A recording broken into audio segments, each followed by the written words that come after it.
Kasama ko yung kapatid ko na nag-ano sa FM. Ayan o, may swimming pool yan doon. Mga langga yan o. Diba? Pakita ko sa inyo mga langga.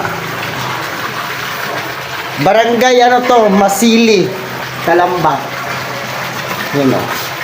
Ilang kwarto to, pang-apat ang room namin.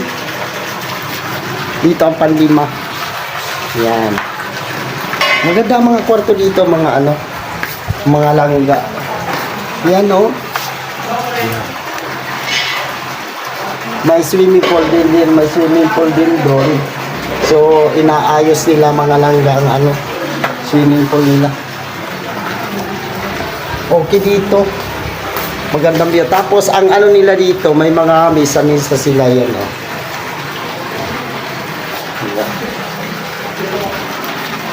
Yan o.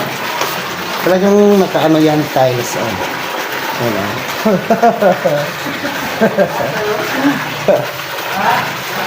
Nakapunta na naman ako dito ha. First time ko nakapunta dito sa Barangay Masili.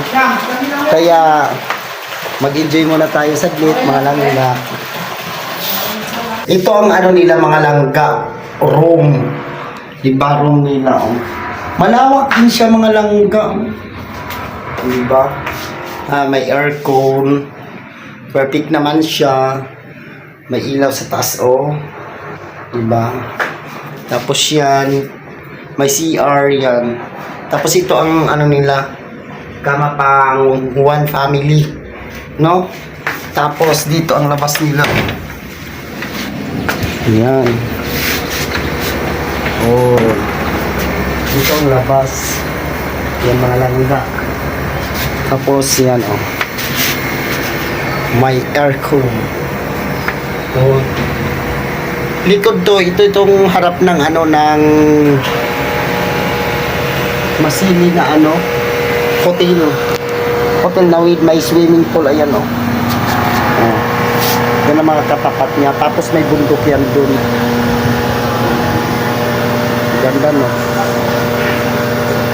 Yan ang ano niya o. Tapos mga langga ang kagandahan kasi malapit siya sa barangay hall nila, ayan o.